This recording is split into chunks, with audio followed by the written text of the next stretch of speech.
All right, so you want to make better decisions, huh? Maybe even like master the whole decision-making thing. Oh, yeah. We've got a ton of sources here. TED Talks, some science-y YouTube channels, even a little Alan Watts for good measure. Nice. Let's dive right in and see what we can extract for you, right? Sounds good to me. So first up, we've got Liv Boeree, world champion poker player. Oh, wow. Yeah, she's got some really interesting insights on the role of luck in making decisions both in poker and in life. Yeah, I thought her story about winning that big poker tournament early in her career was kind of interesting. Yeah, she thought she was like invincible, you know? Start taking bigger risks and then, boom, winning streak ends. It's like when everyone's making money in like a hot stock market. Oh, for sure. Everyone thinks they're like an investing genius. Yeah. Well, but are they? Or is it just like the market doing its thing? yeah, exactly. Her point is to stay humble. Don't assume your success is all down to you, right? There's always that element of luck involved, especially in things like health, wealth, relationships. It's true. So how do we separate skill from luck then? Well, she says we need to ditch vague language like probably and start quantifying our decisions. Oh, interesting. You know, like poker players, they think in probabilities like, I'm 60% sure I'll win this hand, that sort of thing. Yeah.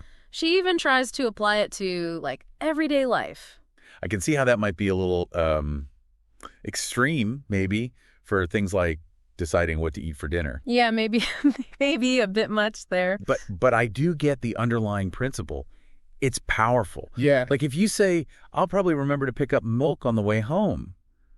I mean, what does that even mean? All right, exactly. 50% sure, Yeah. 80% sure. Right. So if we get specific about those probabilities, it forces us to think more critically. For sure. And it helps us communicate more clearly too, right? Absolutely. Less about being a walking calculator and more about understanding the level of confidence we have in our decisions. Exactly. Now, speaking of confidence, what about those times when we just have a gut feeling about something? Oh, yeah. You know, all those trust your intuition memes.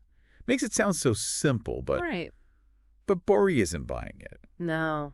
Especially not for like those big life decisions. Yeah, she argues that top poker players rely on analysis, data, not just, gut feelings, when there's millions of dollars at stake. Yeah, that makes sense. I mean, think about it. Yeah. Your intuition is great for, familiar tasks like knowing when to brake in traffic or sensing if someone's in a bad mood. Yeah. But intuition doesn't have any data on things like, should I quit my job and start my own business? Right. Or should I marry this person? Exactly. Yeah. So when faced with like a huge life-altering decision, maybe it's not the best time to just close your eyes and go with your gut. Yeah. In those situations, data analysis, careful consideration, those are your best allies. Okay. Don't get me wrong. I mean, intuition has its place. Yeah. But it shouldn't be the sole driver of, major life decisions. So we need to be wary of luck, not blindly trust our intuition. Yeah. All right, what are some actual strategies for making those tough calls? Yeah, good question. Our next TED Talk speaker, Matthew Camphor, he has some interesting ideas. He starts with a story about a challenge given to Stanford students. Turn $5 into as much profit as possible. All right. The winning team, they didn't even use the money. They sold the rights to their presentation. Wait, they basically flipped the entire challenge on its head. Yeah. That's amazing.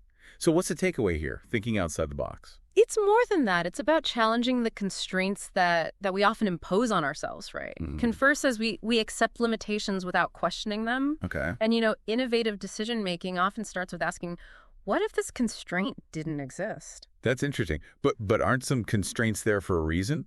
I mean, how do we know which ones to challenge and which ones to accept? That's a great question. It requires discernment and critical thinking, You don't want to blindly ignore every rule or limitation. Right. But often the constraints we perceive are more mental than actual. Okay. Confer's point is to question those assumptions and see if there are alternative solutions we might be missing. So think outside the box, but also question whether the box even needs to exist in the first place. Exactly. Love it. Okay, now another powerful tool Confer introduces is the pre-mortem. Yeah, that's a good one. It sounds a bit morbid, but I think it's actually quite useful. Oh, for sure. Is that like planning your own funeral?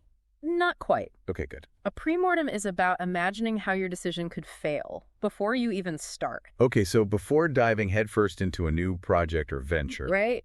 Take a moment to imagine all the ways it could go wrong. Yep. That does sound useful.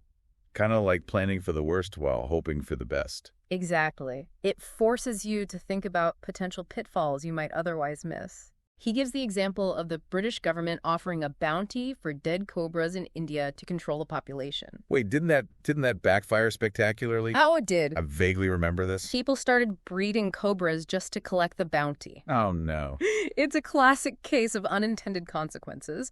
The pre-mortem helps us anticipate those potential problems and come up with solutions or alternative approaches. I'm starting to see how this could be incredibly helpful, even if it's a bit unsettling to think about all the ways things could go wrong. Yeah. It's like that saying, hope for the best, but prepare for the worst. Exactly. Now, Confer's final point is surprisingly simple, Right. but it's often overlooked. Check the basics. The basics. He tells the story of the Mars Climate Orbiter, Okay. a $125 million spacecraft that burned up in Mars's atmosphere. Oh, no. Because one team used metric units and another used imperial. Wow. That's a costly mistake. A reminder that even, brilliant minds can make, simple yet catastrophic errors. Exactly. It highlights the importance of double-checking assumptions, verifying information, and paying attention to detail. Yeah. It doesn't matter how grand your strategy is if it's derailed by a fundamental oversight. So we've got to be mindful of luck, not rely solely on intuition, challenge constraints, do a pre-mortem, and always, always check the basics. It's a lot to keep in mind, It is. but those are just, some of the foundational principles. Right. We'll dive into even more strategies and insights in the rest of this deep dive. Awesome. I'm ready. It is a lot to absorb, but, remember, even with the best strategies, sometimes things just don't go our way, Yeah. It's true. It feels like even when you make a well-thought-out decision, there are these external factors that you just can't predict. Absolutely. And that's a point the School of Life emphasizes. Okay. They remind us that even good choices can lead to challenging situations. Yeah. Sometimes life just, throws us curveballs, Right. regardless of the path we choose. So even if we do all the right things, there's no guarantee of a perfect outcome. Yeah. That's a bit humbling, to be honest. It is. And it's why, detaching from that perfect outcome mindset is so important. Okay. Accepting that life is inherently unpredictable can take a lot of pressure off of us to always get it right. I can see how that shift in perspective could be helpful. Yeah. Now, you mentioned that even with the best strategies, things don't always go our way.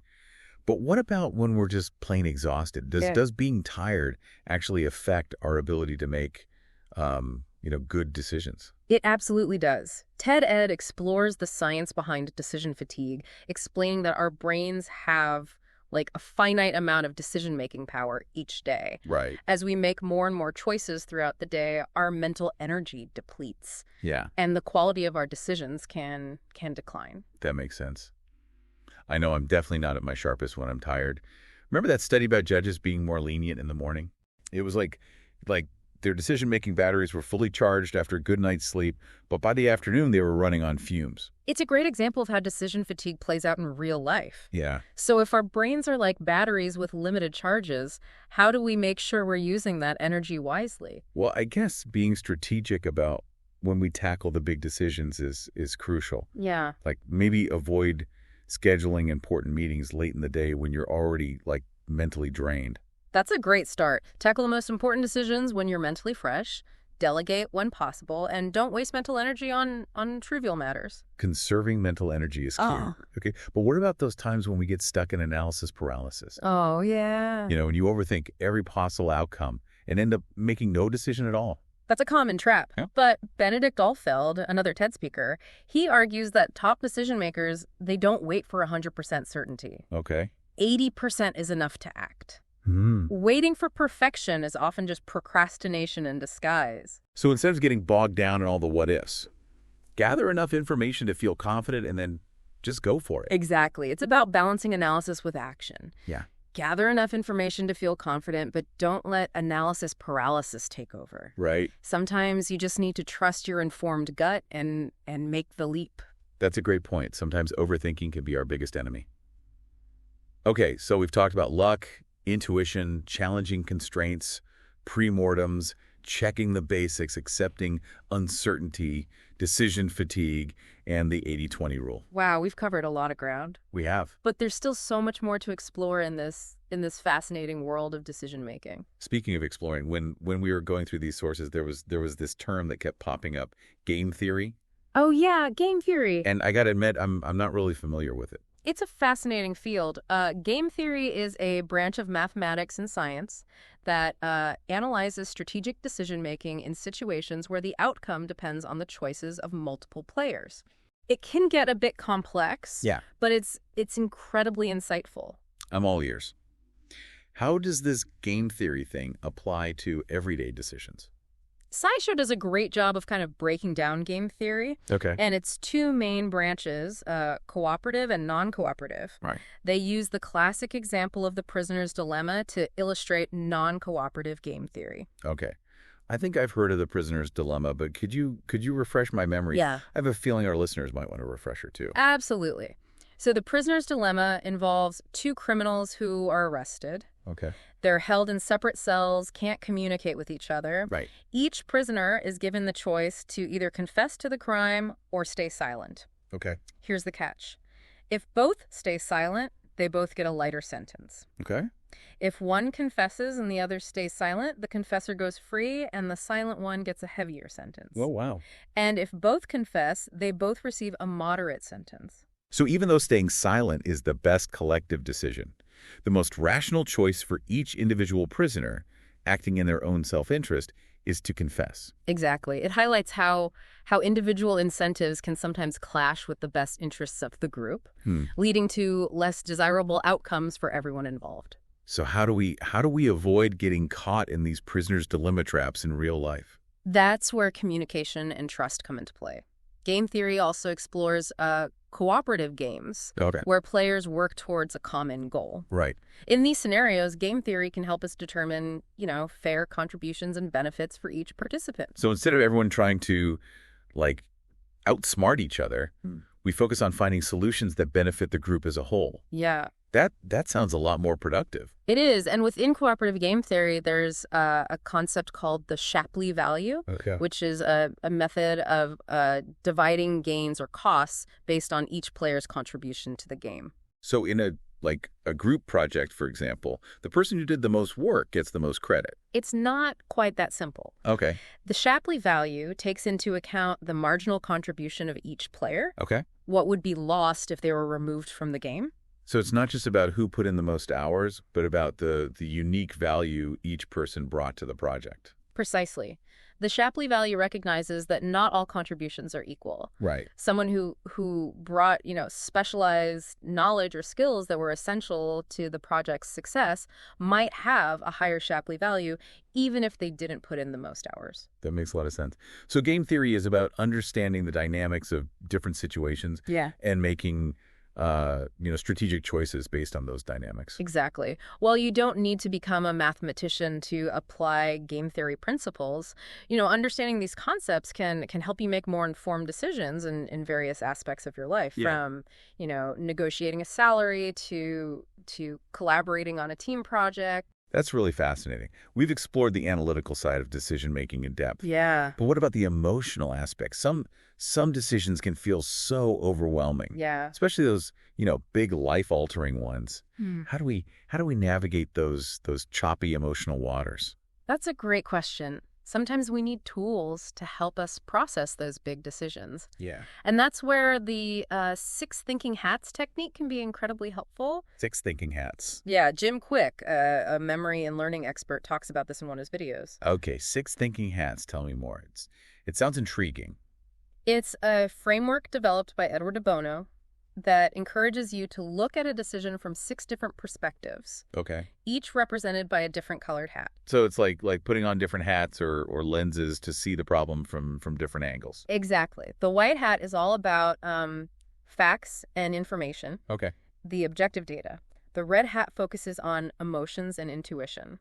Your gut feeling about the decision. So we're engaging both the head and the heart. Yes. The logical and the emotional. What about the other hats? The black hat is the cautious critical thinker. Okay. It helps you identify, potential risks and problems. Right.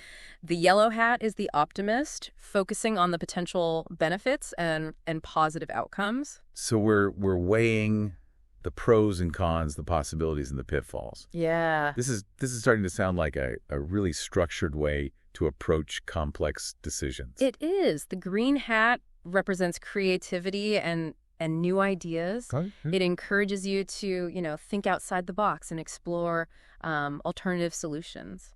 Okay, so we've got the facts, the emotions, the risks, the benefits, and the creative solutions. What's the last hat? The blue hat is the overseer. Okay. It helps you organize your thoughts, Mm-hmm. summarize the information, and ultimately make a decision based on the insights gained from wearing all the other hats. So it's like having a team of advisors in your head, each offering a different perspective on the decision. Exactly. And the key is to give each hat its due time and consideration. Yeah. Too often, we get stuck in one mode of thinking. Right. We're either too emotional, too cautious, or too focused on the positive without considering the potential downsides. Right. By forcing ourselves to wear all 6 hats, we get a more balanced and well-rounded perspective on the decision at hand. That's such a brilliant tool. It is. It's a powerful framework for overcoming biases, reducing emotional overwhelm, and ultimately making more informed choices. Wow, we've really gone deep on decision making today. We've covered everything from poker strategies to the prisoner's dilemma, Yeah. from pre-mortems to 6 different colored hats. It's amazing how many factors are at play when we make choices. Yeah, it is. It's a testament to how complex and fascinating the human mind is. Yeah. And you're right, we've covered a lot of ground, but I think the most important question is how do we actually apply all of this in our own lives? Yeah, it feels a bit overwhelming, to be honest. Like where do we even begin? That's a great question, and there's no one-size-fits-all answer. Right. But I think the key takeaway is that good decision-making is a skill. It's something we can learn, practice, and get better at over time. Like any skill, right? Mhm. It takes time, effort, and probably a few missteps along the way. Exactly. And those missteps, those times when our decisions don't lead to the outcomes we hope for are incredibly valuable learning opportunities. I've heard it said that we learn more from our failures than our successes. I think there's a lot of truth to that. The key is to not let the fear of failure paralyze us. Gurdjieff Gerenzer, a psychologist who studies decision-making, has a great quote about this. He says, the best decision under risk is not the best decision under uncertainty. I'm not sure I fully grasp that. Could you unpack that a bit? Of course. So he's saying that in situations where we have all the information, where we know the potential outcomes and their probabilities, we can make calculated decisions to minimize risk. But in the real world, we often face situations where we don't have all the information, where the future is uncertain. And in those situations, our usual strategies might not be as effective. Exactly. Gerenzer argues that in uncertain situations, simple heuristics like rules of thumb can often be more effective than complex calculations. Oh, I remember he gave the example of how outfielders catch a fly ball. They don't use complex physics equations to calculate the ball's trajectory. Right. They use a simple heuristic called the gaze heuristic. Right. They keep their eye on the ball and adjust their running speed so that the angle of gaze remains constant. It's a simple rule that works remarkably well in a complex dynamic situation. So are you saying that sometimes the simplest solution is the best solution? Especially in a world where we're constantly bombarded with information and faced with an overwhelming number of choices. Mm-hmm. Gerenzer found that a simple heuristic called 1/n, dividing your assets equally among different options, can outperform complex investment strategies in certain situations. Wow, that's counterintuitive. Yeah. You'd think those fancy financial models would be more accurate. It goes back to what we discussed earlier about the role of luck. In a world of uncertainty where we can't predict the future with 100% accuracy, sometimes simple, robust strategies work best. So maybe instead of trying to outsmart the system, we should focus on developing adaptable strategies that work in in a variety of situations. Exactly. And remember what Benedict Allfeld said about the 80-20 rule. Don't wait for 100% certainty. Gather enough information to feel confident and then make the decision. Don't let perfection be the enemy of good. Precisely. And if you're wrestling with indecision, try Newell Walsh's probability test. Visualize the worst case scenario, assess its likelihood, and create a plan for dealing with it. It's about, acknowledging our fears, but also putting them into perspective. Yeah. Often the worst case scenario isn't as catastrophic as we imagine. And even if things don't go exactly as planned, remember every decision is an opportunity for growth and learning. So what does this all mean for our listeners? For you? Maybe it's time to challenge those constraints you've been accepting, or to break down that big, overwhelming decision into smaller, more manageable steps. Perhaps it's time to trust your informed gut a little more, or to embrace the power of snap judgments in those moments when overthinking would lead to paralysis. Whatever it is, we hope this deep dive has equipped you with new tools and perspectives, giving you more confidence and clarity as you navigate the intricate world of decision-making. Because ultimately, the ability to make choices is a powerful one. As Dwight D. Eisenhower said, the history of free men is never written by chance, but by choice.